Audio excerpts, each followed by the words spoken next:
Pendaftaran Capres-Cawapres 2024 di KPU tinggal beberapa minggu lagi. Para baca pres terus gencar mencari dukungan, baik partai politik maupun relawan dan simpatisan mereka demi memenangkan kontestasi Pilpres 2024. Keberhasilan dalam Pilpres 2024 tidak lepas dari peran para simpatisan dan pemilih militan pada masing-masing calon.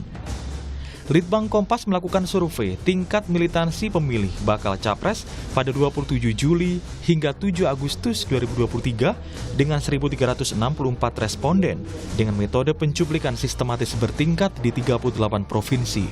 Tingkat kepercayaannya 95% dengan margin of error penelitian kurang lebih 2,65%. Survei ini dibiayai sepenuhnya oleh Harian Kompas. Hasilnya, tingkat militansi pemilih Anies Baswedan lebih tinggi dari dua baca pres lainnya, yakni 21,4%, Prabowo Subianto 18,3%, dan pemilih Ganjar Pranowo 15,1%. Sementara ketika ditanya, apakah Anda menyebarkan informasi untuk memengaruhi orang lain memilih capres pilihan Anda melalui media sosial, pemilih Anies menjawab iya mencapai 24,7%, dan yang tidak 75,3%. Pemilih Ganjar yang menjawab iya mencapai 15,9% dan tidak 84,1%. Sementara pemilih Prabowo 19,1% menjawab iya dan 80,9% menjawab tidak. Selain itu, untuk pertanyaan apakah simpatisan menghadiri acara-acara relawan baca pres, 23,2% pemilih Anies menjawab iya dan 76,8% menjawab tidak. Pemilih Ganjar 23,2% menjawab iya dan 76,8% menjawab tidak. Sedangkan pemilih Prabowo yang menjawab iya mencapai 25,4% dan yang tidak 74,6%.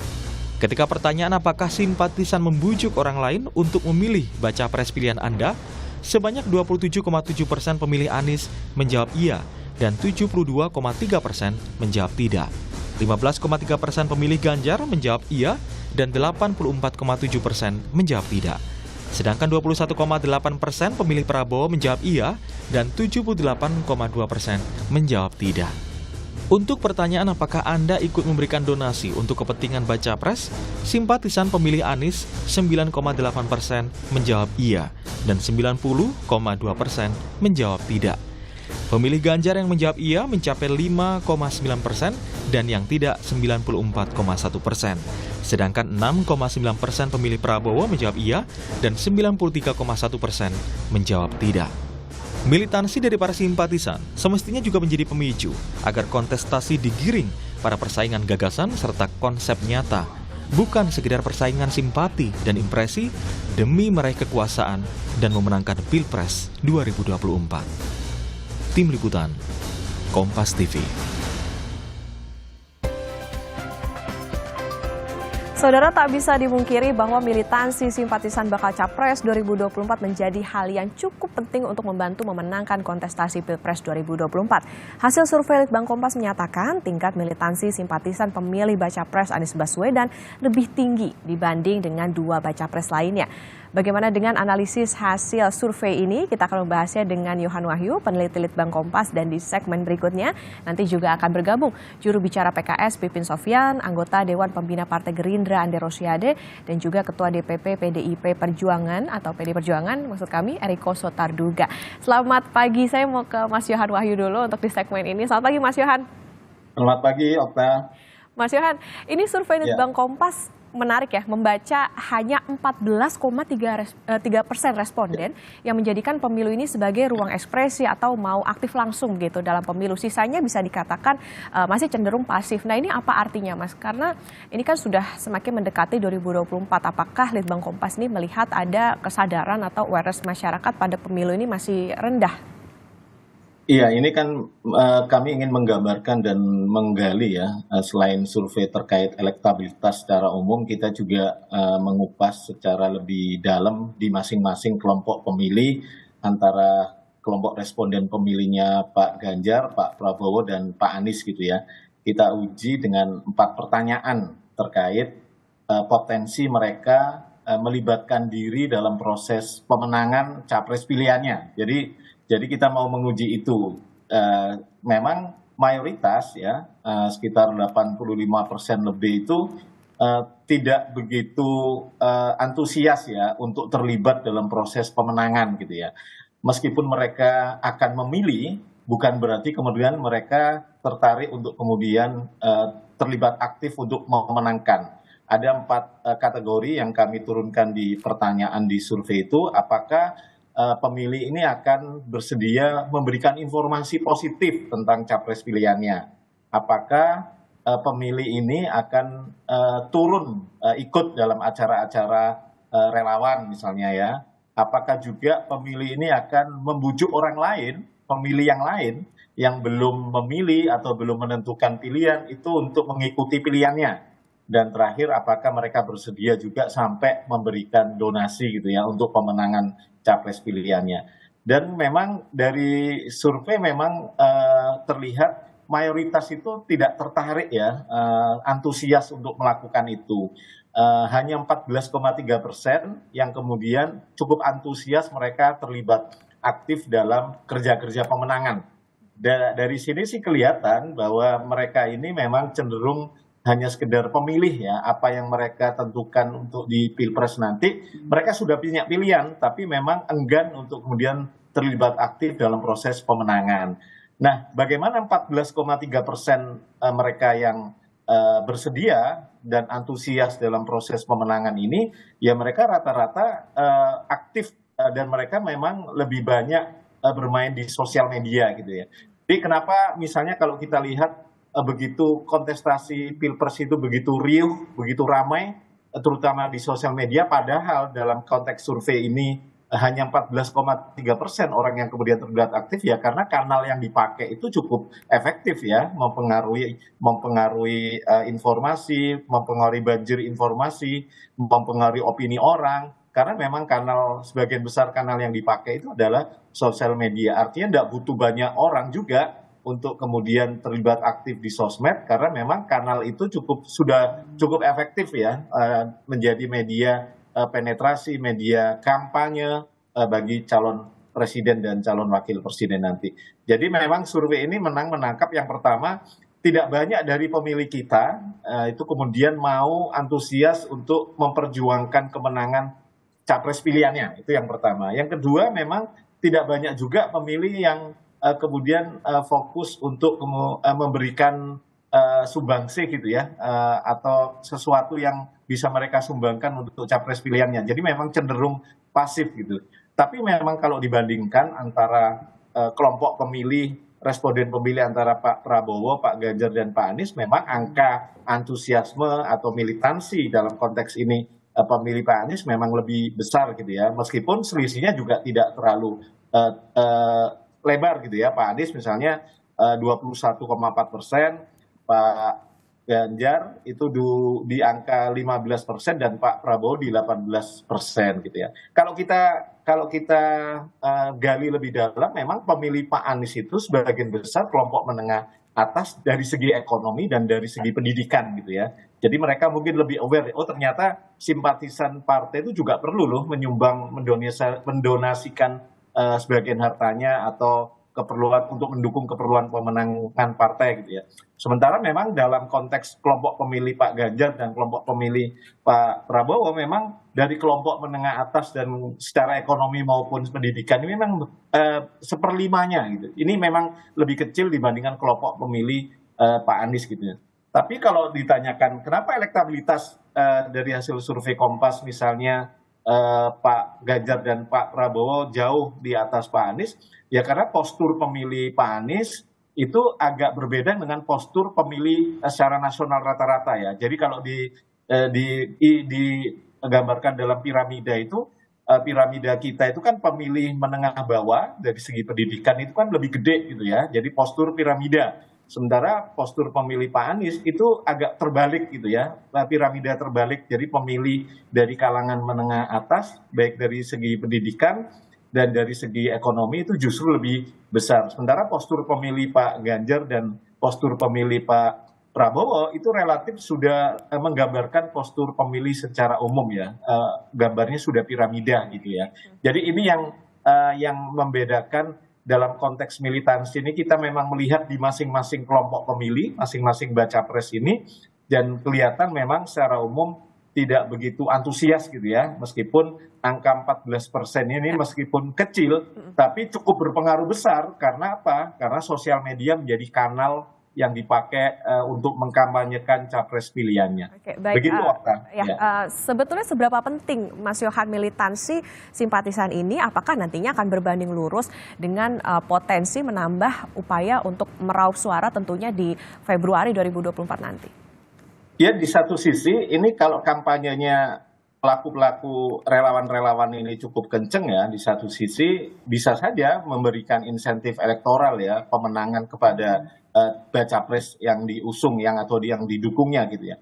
Tapi di sisi yang lain kalau memang penetrasinya tidak begitu kenceng, hanya kelompok-kelompok tertentu saja, saya pikir tidak akan berdampak cukup luas, karena seperti yang saya bilang tadi, 14% ini adalah kelompok menengah atas, berpendidikan menengah atas, baik secara ekonomi maupun pendidikan. Ya, mereka perlu kemudian mengkampanyekan baca pres pilihannya ini ke sasaran-sasaran sesuai dengan postur pemilih secara nasional ya, yang notabene pemilih-pemilih menengah bawah dari segi pendidikan dan dari segi ekonomi itu juga menjadi sasaran. Jadi memang ini kan ibarat kata memang bukan barisan ya, ini kerumunan ya, orang-orang yang simpati, orang-orang yang militan, yang bukan berarti tim sukses ya. Mereka ini adalah simpatisan pemilih yang bersedia mengkampanyekan baca pres pilihannya sesuai dengan caranya mereka masing-masing. Ini kan tidak dikelola secara sistematis ya oleh tim pemenangan dari baca pres. Tapi ini kita melihat ada antusiasme dari masing-masing pemilih baca pres ini yang bersedia untuk kemudian mengkampanyekan secara kesadaran mereka sendiri, tanpa diminta, tanpa dipaksa. Mereka kesadaran mereka sendiri untuk kemudian melibatkan diri dalam proses membantu pemenangan baca pres pilihannya. Selama ini dikelola masih tidak sistematis, hanya berdiri sendiri, ya sebenarnya ini hanya berpengaruh di tataran kelas menengah atas ya, terutama karena memang mereka lebih banyak bermain di sosial media. Tapi kalau ini dikelola secara sistematis, kemudian berkomunikasi, bersinergi dengan cara kerja-kerja agenda-agenda tim pemenangan secara resmi, saya pikir bisa saja ini akan memberikan insentif elektoral ya. Setidaknya pasti ketika secara sistematis kan ada bacaan secara sistematis ya, mana kelompok-kelompok segmen-segmen pemilih yang masih lemah, mana yang sudah kuat, daerah wilayah mana yang sudah lemah dan masih kuat. Dan secara sistematis itu tentu di tim pemenangan sudah membaca itu. Sementara kelompok pemilih yang antusias ini kan sebenarnya mereka tidak punya pola yang cukup baku ya. Mereka hanya kemudian memberanikan diri, bersedia volunteer gitu ya, menjadi relawan secara sukarela. Mereka aksesnya sosial media, ya sudah mereka berkampanye melalui sosial media saja. Jadi antusiasme ini tentu positif ya bagi partisipasi politik kita secara umum, bahwa berpartisipasi di pemilu itu tidak sekedar menggunakan hak pilih pada hari pemungutan suara nanti, tapi juga mereka melibatkan diri dalam proses campaign, dalam proses mengkampanyekan capres pilihannya. Tentu semangatnya tentu positif campaign ya, masing-masing pemilih mengkampanyekan hal yang positif bagi capres yang dia dukung, yang lain juga demikian seperti itu. Yang diuntungkan tentu pemilih kita secara umum. Jadi memilih yang dari yang baik-baik, yang terbaik dari yang baik ya, tidak lagi black campaign, apalagi negatif campaign gitu ya. Saya pikir ini antusiasme ini perlu dimaknai sebagai sesuatu yang positif, karena sebagian pemilih kita tidak sekedar berpartisipasi di pemilu loh, tapi mereka cukup antusias melibatkan diri dalam proses kampanye gitu. Oke, baik Mas Yohan Wahyu, terima kasih atas perbincangannya pagi hari ini, menarik sekali. Artinya memang tingkat militansi simpatisan ini sebetulnya berpotensi untuk bisa jadi ceruk suara begitu ya, bagi para parpol maupun juga capres ataupun nantinya ketika akan ada cawapres gitu, karena sampai sekarang belum ada nih yang mengumumkan siapa cawapresnya buat para baca pres ini. Terima kasih sekali lagi Mas Yohan Wahyu, peneliti Litbang Kompas. Sehat selalu Mas. Terima kasih masih bersama kami di Sapa Indonesia Pagi. Dan pagi ini saudara juga sudah bergabung juru bicara PKS, ada Kang Pipin Sofyan, kemudian anggota Dewan Pembina Partai Gerindra, Bang Andre Rosiade, dan juga Ketua DPP PDI Perjuangan Eriko Sotarduga. Selamat pagi Bapak-Bapak, ini semangat sekali pagi-pagi ya. Selamat pagi, Assalamualaikum. Waalaikumsalam warahmatullahi wabarakatuh. Saya mau Selamat ke... pagi, Bang Eriko. Selamat Yes. pagi. Selamat semua, Bapak. Baik, saya mau ke Kang Pipin dulu nih. Kang Pipin, menarik nih. Tanggapannya dong hasil survei di Litbang Kompas, ternyata baca pres yang didukung oleh PKS nih Pak Anies Baswedan ternyata paling tinggi militansi simpatisannya, bahkan mencapai 21,3%. Seperti apa tanggapannya? Ya tentu kami bersyukur ya bahwa Pak Anies Baswedan ada PKS di situ. Kami punya 3 modal kekuatan utama adalah militansi kader, soliditas struktur, dan juga kerja kolektif atau amal jamaah. Jadi 3 modal itu yang kami bawa untuk pemenangan di setiap hajatan politik, baik itu pemilu, pilkada, dan pilpres. Jadi saya kira Bang Andre Rosiade sudah pernah mendapatkan itu ya ketika PKS mendukung Pak Prabowo ya. Dan kemudian saat ini ya mohon maaf abangku, kami sudah dengan Pak Anies Baswedan ya, dan insya Allah 3 modal kekuatan PKS ya ditambah dengan totalitas caleg PKS, tentu insya Allah ini akan menambah kekuatan militansi para pemilih Pak Anies Baswedan. Dari situ memang kami juga punya modal ketika di dalam survei itu kan disebutkan bahwa militansi yang dimaksud adalah dengan sukarela bergerak, kemudian dengan pembiayaan sendiri ya untuk hadir tanpa misalnya harus ada apa dengan iming-iming itu dan sebagainya. Karena kami meyakini bahwa berjuang ini bagian dari ibadah, ini adalah bagian dari konsekuensi sebagai warga negara harus terlibat aktif dalam proses pemilu. Jadi itu sih sebetulnya kenapa pendukung Pak Anies, terutama dari PKS, kami harus hakul yakin bahwa tadi kami punya konsep yang disebut dengan sundukuna juyubuna, bahwa dana-dana perjuangan kami adalah dari saku-saku kami. Jadi disitulah kenapa militansi itu hadir ya, bahwa kita ingin ada perubahan ke depan, change and continuity, bagaimana kita ingin rakyat Indonesia ingin ada perubahan, juga ada keberlanjutan. Disitulah kami hadir untuk menggaungkan, menggemakkan suara publik yang menghendaki perubahan dan keberlanjutan dalam hal yang bersamaan. Jadi itulah yang disuarakan oleh PKS, para kader, simpatisan, dan juga para pendukung relawan Pak Anies Baswedan ke depan. Kami sangat bersyukur, welcome. Tetapi kami juga tentu tidak akan memandang sebelah mata bagaimana pendukungnya Bang Eriko dan Bang Andre. Saya kira mereka juga punya pendukung yang kuat, tapi mudah-mudahan pendukung Pak Anies lebih kuat.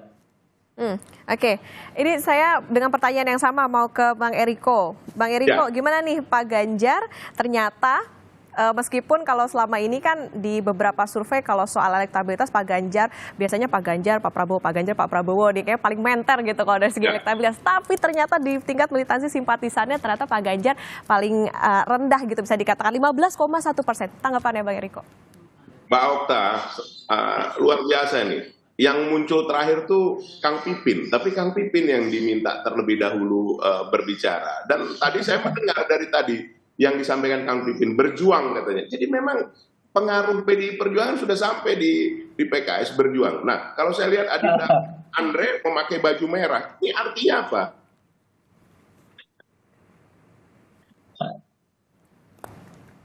Oke, Bang Eriko. Sinyalnya tuh, sinyal. Oh ya, oke, Bang. Sepertinya ini ada. Oke, berarti kita tahan dulu dari Bang Eriko. Kita akan ke Bang Andre dulu. Bang Andre, untuk survei militansi simpatisan untuk Pak Prabowo 18,3, tanggapannya? Ya, betul. Jadi Bang Eriko masih bicara itu, Mbak Okta, kasih senior dulu. Iya. Oke, Bang Eriko sudah terhubung kan? Ya. Oke, siap. Bang Eriko silakan. Soal militansi ini kami juga harus jujur mengakui bahwa memang pemilih Ganjar itu pemilih yang rasional. Harus jujur kita sampaikan dalam hal ini. Kenapa rasionalnya, Mbak? Waktunya masih cukup lama. Tadi sudah disampaikan juga. Calon wakil presiden belum ada. Kemudian juga apa? Dalam hal ini ada satu kesimpulan. Jadi kami mengambil 3 kesimpulan. Pertama, pemilih Ganjar ada rasional. Yang kedua, bahwa waktunya masih lama. Yang ketiga, apa dalam hal ini yang paling utama? Bahwa mereka mau melihat bagaimana nanti calon presiden dan wakil presiden bertemu mereka langsung. Bukan dengan wacana-wacana saja, tetapi langsung ada di tempat. Memang tidak mungkin lah katakan calon presiden, wakil presiden bisa keliling seluruh Indonesia, bertemu seluruh rakyat Indonesia. Tapi kan sekarang teknologi ada. Mereka mau tahu ide originalitas apa yang ada dalam calon presiden maupun wakil presiden. Visi misinya seperti apa. Nah, keberlanjutannya seperti apa. Kalau Kang Pipin tadi kan, ya walaupun ada keberlanjutan, tapi kan perubahan. Nah, 82% masyarakat Indonesia puas dengan yang disampaikan Bapak Presiden Joko Widodo dan juga prestasinya. Nah, keberlanjutan yang seperti apa? Yang bagaimana? Kalau Mas Ganjar menyampaikannya secara langsung, Mbak Okta, kita sekarang tidak bisa lagi bicara makro saja, sekedar begitu. Bahwa beliau menyampaikan nano targeting. Jadi artinya target yang langsung menjurus kepada apa sebenarnya yang dibutuhkan oleh masyarakat Indonesia, terutama masyarakat kita yang masih belum sejahtera. Itu penting sekali. Ya, ini meminjam Partai Keadilan Sejahtera, tapi belum sejahtera, itu kenyataan yang ada mayoritas masyarakat Indonesia. Jadi Mbak Okta, ini sangat rasional apa yang disampaikan oleh survei Kompas, dan kami sangat mengapresiasi apa yang dilakukan. Jadi kami melihat ini, menilai ini menambah semangat kita bahwa apa yang disampaikan Ibu Ketua Umum, kita harus turun door to door, ketuk rumah di depan, samping kiri, samping kanan, dan di belakang. Begitu juga siapa saja kita harus sapa. Sama seperti Sapa Indonesia Pagi ini, kita harus menyapa mereka, bertemu mereka, berbicara secara langsung apa yang akan dilakukan Mas Ganjar dan nanti calon wakil presiden. Itu dari kami, Mbak Okta. Kami yakin waktu ini masih cukup panjang sampai nanti pada waktunya di hari H. Seperti itu. Baik, silakan Bang Andre. Ya, terima kasih Okta. Terima kasih Bang Eriko dan Kang Pipin. Jadi tentu sekali lagi apapun hasil survei Litbang Kompas ini tentu menjadi masukan dan bahan evaluasi bagi kami, sehingga ke depan tentu harapannya ya militansi para pendukung Pak Prabowo tentu akan bertambah. Apalagi Pipin sempat menyinggung bagaimana PKS dulu bersama kami sekutu dan segajah, dan alhamdulillah PKS menikmati kenaikan 11 kursi waktu mendukung Pak Prabowo. Ingat Pipin, betapa beruntungnya dan berkahnya PKS mendukung Pak Prabowo di 2019. Naik 11 kursi DPR RI waktu itu. Partai Gerindra hanya naik 5 kursi DPR RI. PKS saya izin respon, Ya nanti, nggak apa-apa silahkan. Jadi itu yang ingin saya sampaikan. Jadi ini menjadi bahan evaluasi dan masukan bagi kami, sehingga nanti kami sebagai tim pendukung Pak Prabowo ya akan bekerja lebih keras. Dan alhamdulillah saat ini koalisi semakin solid. Bagaimana Golkar, Ketua Umum Partai Golkar, Pak Erlangga sudah membuat surat instruksi kepada seluruh kader Golkar untuk bekerja keras memenangkan Pak Prabowo. Alhamdulillah kami patut syukuri bahwa Pak Erlangga dan seluruh kader Partai Golkar serius bekerja untuk menangkan Pak Prabowo. Kami ucapkan terima kasih. Lalu kita melihat bagaimana kemarin malam Bang Zul Has, Ketua Umum PAN, memberikan dukungan dan Bang Andre? Ini sudah dapat nama baru ya, koalisi kami sudah dapat nama baru, namanya Koalisi Indonesia Maju. Yang jelas Koalisi Indonesia Maju ini mempunyai program meneruskan program-program pembangunan Pak Jokowi. Ini mungkin berbeda dengan Mas Pipin ya, Kang Pipin yang jelas antitesasnya Pak Jokowi. Kalau kami bagian melanjutkan pemerintahan Pak Jokowi. Jadi sehingga kesimpulannya apa? Pemerintahan Pak Prabowo 2024-2029 nanti insya Allah kalau diberikan mandat oleh rakyat merupakan keberlanjutan pemerintahan Pak Jokowi sebelumnya. Ini bedanya kami Pak Prabowo dengan kubunya Kang Pipin yang antitesesnya Pak Jokowi. Nah, lalu apa yang akan kita lakukan? Tentu selain menjadikan bahan evaluasi, ini kita harus lakukan kerja-kerja nyata di lapangan. Nah, saya contohnya Okta, melihat hasil survei Litbang Kompas ini, insya Allah pekan depan selama 1 minggu, saya akan berkeliling di Sumatera Barat, daerah pemilihan saya, dan juga sebagai tanggung jawab saya sebagai Ketua DPD Gerindra Sumatera Barat, kita akan berkeliling. Dan saya rasa Ketua Harian sudah memberikan instruksi kepada seluruh kader Gerindra yang ada di seluruh Indonesia untuk bekerja lebih keras lagi. Jadi sekali lagi, masukan survei Litbang Kompas ini menjadi bahan evaluasi yang sangat berarti bagi kami. Kami ucapkan terima kasih dan kita harapkan Litbang Kompas terus melakukan survei-survei yang terukur sehingga ini bisa menjadi masukan kita ya Bang Eriko dan juga Kang Pipin. Sehingga nanti demokrasi semakin lebih sehat dan juga kompetisi semakin lebih sehat sehingga 14 Februari nanti kita jadikan 14 Februari merupakan hari kendurinya demokrasi. Rakyat akan datang secara riang gembira ke TPS dengan semangatnya tentu. Baik, siap Bang Andre. Tadi Kang Pipin katanya mau nanggepin nih, soalnya kayaknya Bang Andre kalau kata lagu terjebak nostalgia nih ya Kang ya. Gimana Kang? Mbak Okta, bisa saja mungkin nanti Kang Pipin tiba-tiba bergabung juga ya Bung Andre ya. Ada yang tidak mungkin dalam hal ini. Bisa, tahan dulu bisa Eriko. Bang Eriko. Kang Pipin, silakan Kang Pipin. Apalagi tawaran dari saya Bang begini. Said itu. Tahadus bin nikmah ya. Jadi kami bersyukur pada era itu memang kami harus akui calon terbaik waktu itu yang kami dukung adalah Pak Prabowo. Jadi dan saya kira kami harus mensyukuri itu dan tapi yang kedua kami harus sampaikan Bang Andre ya bahwa ini kita juga standarnya Litbang Kompas nih yang kita diskusikan. Jadi ketika setelah pemilu berlangsung ya, waktu itu saya ingat betul Litbang Kompas mengeluarkan hasil surveinya. Kenapa pemilih PKS naik? Ternyata yang disebutkan hasil dari survei itu mayoritas memilih PKS kenapa naik karena program kampanye PKS yaitu penghapusan pajak STNK motor, kemudian yang kedua adalah memberlakukan SIM seumur hidup. Dan yang ketiga memberlakukan undang-undang perlindungan simbol dan tokoh agama. Jadi ketiga program itu yang dilihat, yang di-capture oleh Litbang Kompas kenapa kenaikan suara PKS pada 2019 lalu. Tetapi tadi memang ada kontribusi kotel efek dari Pak Prabowo ya kepada PKS tetapi tidak signifikan.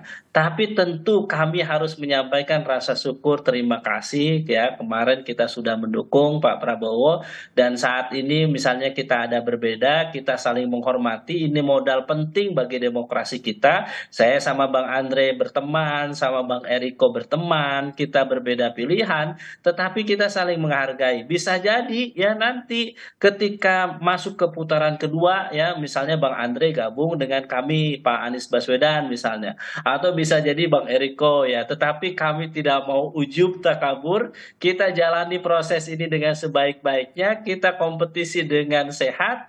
Dan kami harus yakinkan ini banyak penonton yang hadir, terutama para penonton Pak Anies atau para penonton dari yang masih ragu, maka insya Allah kami PKS saat ini sudah menentukan pilihan dengan capres terbaik yang saat ini kita miliki. Dan kenapa tadi katakan bahwa kenapa militansi para pemilih Pak Anies itu naik?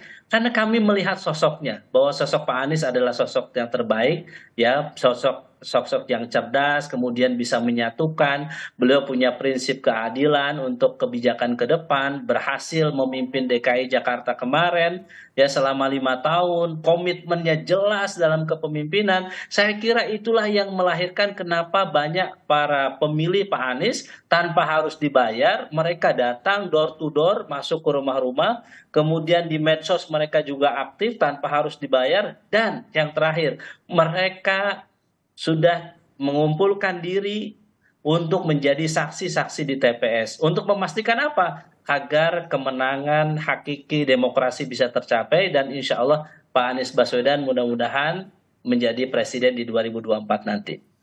Oke. Kang Pipin, ini yang juga menarik adalah soal sebetulnya kategori mana sih yang menurut PKS maupun juga koalisi perubahan ini menjadi mereka yang akan militan gitu. Kalau koreksi kalau saya salah, saya pernah liputan nih, mereka ini mendukung Pak Anies tapi dari segi emak-emak. Nah, apakah sebetulnya sejauh itu gitu maksudnya untuk memakai strategi misalnya pakai kekuatan emak-emak, mungkin mereka bisa di tempat pengajian atau di keluarganya, di tingkat keluarga, atau seperti apa sebetulnya strategi dari PKS maupun koalisi perubahan ini untuk bisa menanamkan di akar rumputnya? Ya, emak-emak, anak muda itu adalah pemilih yang idealis, yang loyalis, mereka punya ideologi, punya semangat, dan mereka setia. Jadi itu itulah yang saat ini kita saksikan ya di berbagai kesempatan di daerah gitu ya. Mereka hadir berbondong-bondong datang gitu ya. Mereka menyumbang, tidak hanya hadir tapi mereka juga menyumbangkan materinya untuk mendukung Pak Anies Baswedan. Saya juga kaget dari beberapa kesempatan mendampingi Pak Anies hadir itu selalu, Pak saya datang ke sini sendiri, kemudian saya bantu misalnya bisnya nanti patungan semuanya gitu. Jadi meskipun tanpa ada mobilisasi misalnya dengan pendanaan dari partai, tetapi mereka mau datang gitu. Kenapa? Mereka ingin ada harapan bahwa ada pemimpin baru yang seperti Pak Anies punya track record baik di DKI Jakarta dan saat ini Pak Anies juga sudah mulai terlihat untuk menyapa masyarakat di pasar, kemudian datang ke nelayan, kemudian beliau juga hadir ke rumah-rumah warga gitu. Jadi saya kira mereka melihat sosok Pak Anies ini memang Baik. memberikan harapan ke depan dan tentu ya pemilih emak-emak dan anak muda ya mereka Baik. punya idealisme, punya rasionalisme melihat bagaimana sosok figur Pak Anies yang punya program gagasan yang baik, punya rekam jejak yang baik. Ya saya kira itu modal utama kenapa memang dukungan emak-emak dan anak muda ke Pak Anies saat ini mulai meningkat. Baik, saya tangkap maksud dari Kang Pipin. Sekarang saya mau ke Bang Eriko nih. Bang Eriko, kalau dari PDIP sendiri ini dengan baca presnya Pak Ganjar, nah secara umum ini kan memang militansi dari simpatisannya ini kan masih yang lagi-lagi paling rendah. Nah sejauh mana sebetulnya PDIP menguatkan kadernya untuk raup suara saat ini? Kalau kemarin sempat kita tahu nih akan pakai PDIP ini akan pakai strategi Catenaccio katanya nih. Nah kalau ini dipakai, nah sejauh mana nantinya akan bisa untuk menjadi peluang ceruk suara buat Pak Ganjar? Ya, begini Mbak Oktan, kami harus menjawab dengan serius ya. Apa yang disampaikan oleh Litbang Kompas ini tentu masukan yang sangat berharga. Dan kalau kita melihat secara jernih, memang benar yang disampaikan oleh Litbang Kompas ini melalui surveinya ini. Coba kalau kita lihat di kami sendiri kan, kami harus menyelesaikan internal dulu, konsolidasi di internal. Dan saat inilah kami baru memulai. Kalau Mbak Oktan lihat secara langsung, tanggal 19 Agustus kita sudah melakukan untuk sosialisasi di masyarakat secara langsung dengan menempelkan stiker bila mana mereka bersedia untuk mendukung Mas Ganjar. Dan jangan lupa Mbak Oktan dan kita semua yang menyaksikannya dimanapun Anda berada, Pak Mas Ganjar itu baru tanggal 5 September selesai tugasnya di Jawa Tengah. Dan setelah tanggal 5 September lah beliau menjadi katakan manusia yang bebas yang bisa melakukan kerja-kerja pengenalan, begitu juga untuk menyapa semua pemilih-pemilih yang rasional. Lah, dilalah yang ketiga sekarang ini Mbak Utan, cobalah kalau dilihat. Sekarang ini persis kondisinya seperti tahun 2014, di mana PDI Perjuangan, di mana kami bersama mitra kami, P3, Hanura, dan juga Perindo, itu dikeroyok. Ini istilah bahasa apa adanya, dikeroyok dan juga istilahnya dikepung dari semua ini. Nah ini menambah semangat, apalagi sekarang DCS kan sudah diumumkan sehingga caleg-caleg ini juga bisa mulai bekerja untuk mensosialisasikan. Lah ini semua kalau dikatakan faktor kebetulan tidak mungkin. Ini pasti kehendak dari yang di atas bahwa semua ini berjalan sesuai dengan yang kita pikirkan. Nah, PDI Perjuangan nih bersama mitra-mitra ini semakin ditekan Mbak Oktan, semakin dikuyuk, ini semakin bersemangat. Itu yang terjadi. Makanya apa yang disampaikan oleh Litbang Kompas itu sangat tepat, bahwa pemilih kita sekarang ini sudah sangat cerdas. Pemilih ini sudah sangat rasional. Pemilih ini mau melihat, jangan seorang pemimpin itu hanya ada di awang-awang, jangan hanya ada di wacana, jangan hanya ada di gagasan saja. Tapi seorang pemimpin itu harus bertemu dengan rakyatnya. Dan mereka berasal dari rakyat juga, rakyat kebanyakan. Dan apa yang sudah dilakukan selama ini, track record-nya juga pasti akan diperhatikan oleh rakyat Indonesia. Karena ini mau memilih pemimpin yang terbaik dari yang terbaik. Kan kita bertiga ini kan kompetisi. Tapi kompetisi saya sepakat dengan Adinda Andre, kompetisi ini nanti harus menjadi pesta bagi rakyat Indonesia. Dilakukan dengan riang gembira. Mereka akan menentukan pilihan. Nah ini yang kadang-kadang kita lupa Mbak Otan, bahwa partai politik, betul, partai politik dan kumpulan partai politik mencalonkan calon presiden dan wakil presiden. Tetapi siapa yang memilih? Yang memilih adalah rakyat itu sendiri. Mereka lah yang menjadi penentu. Mereka lah sebenarnya penguasanya. Kalau meminjam istilah Mas Ganjar, tuanku adalah rakyat. Itu jelas disampaikan. Nah, kalau dari PDI Perjuangan sendiri, apapun yang menginginkan pemimpin seperti Bung Karno yang mengglobal di seluruh dunia itu penting juga. Sehingga semua sisi, semua lini kita harus bekerja dengan baik, turun langsung seperti yang disampaikan Ibu Ketua Umum, door to door, satu persatu kita datangin apa sebenarnya kendali. Karena rakyat ingin didengar apa yang dilakukan oleh pemimpin. Itu Mbak. Siap, Bang Eriko. Nah sekarang saya mau ke Bang Andre. Bang Andre, kalau dari Partai Gerindra sendiri ini menyasarnya atau kategori mana sih gitu yang akan dikencengin gitu untuk jadi simpatisan yang militan untuk Pak Prabowo? Kemudian juga strategi apa sih yang nantinya akan digunakan untuk nanti tentunya mencapai nggak cuma sekedar nyoblos aja tapi mau gitu untuk ikut kegiatan-kegiatan ataupun juga upaya-upaya dari baca presnya nih untuk dimenangkan. Ya, Okta, tadi kalau kita tonton dan kita dengarkan presentasi Mas Yohan dari Litbang Kompas kan jelas bahwa ada 4 pertanyaan ya. Dari 4 pertanyaan itu 3 pertanyaan Mas Anies unggul, 1 pertanyaan Pak Prabowo unggul. Dan kita lihat jaraknya juga tidak terlalu jauh antara Pak Prabowo dan Mas Anies soal militansi. Jadi tadi saya sudah sampaikan ini menjadi bahan evaluasi bagi kita. Tapi tentu ya kita berharap seluruh pendukung, baik pendukung Mas Anies, pendukung Mas Ganjar, pendukung Pak Prabowo, itu kan harapannya semakin militan dan semakin semangat. Tapi tentu kita, Kang Pipin, saya, dan Bang Eriko harus menyampaikan juga kepada para pendukung kita untuk tidak menebar fitnah dan hoax. Jangan sampai militansi itu tinggi, tapi dipergunakan bukan mengajak atau mensosialisasikan kandidat yang kita dukung, tapi dipergunakan untuk menjelekkan, menghina, dan menfitnah kandidat calon presiden yang lain. Ini harus jadi masukan bagi saya, Kang Pipin, dan Bang Eriko. Apalagi saya sebagai Ketua DPD Gerindra Sumatera Barat, kami Okta bekerja keras, sangat keras di lapangan, bagaimana bertemu dengan masyarakat, menjelaskan kepada masyarakat terhadap fitnah dan tebaran hoax yang disampaikan kubu pendukung capres tertentu di Sumatera Barat. Kita dibilang kafir, kita dibilang pengkhianat ulama, kita dibilang tidak berpihak kepada rakyat.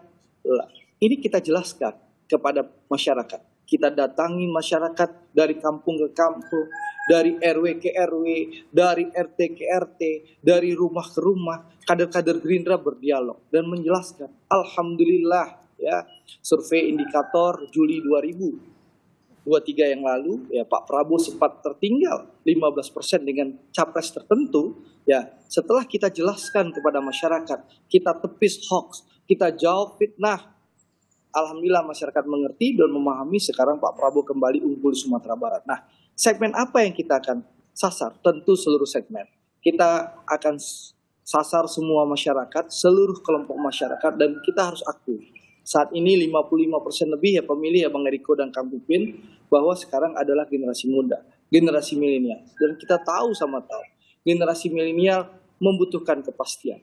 Dan kita tahu pemimpin mana yang bisa memberikan kepastian. Yakni Pak Prabowo Subianto.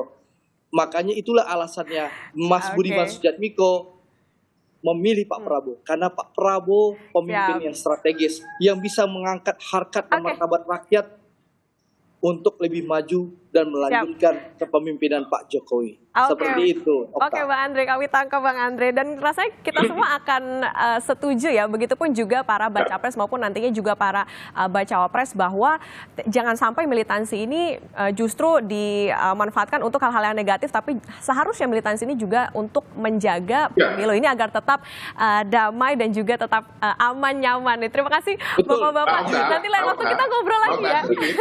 Terima kasih Okta. Yang paling penting, Mbak Eriko. Yang paling penting bahwa militansi jangan sampai memecah belah bangsa. Itu Siap, Wah, betul. Siap. Setuju dengan Bang Eriko, jangan sampai pemimpin yang benar, yang tidak boleh melanggar HAM. Itu yang juga disampaikan oleh. Baik, siap.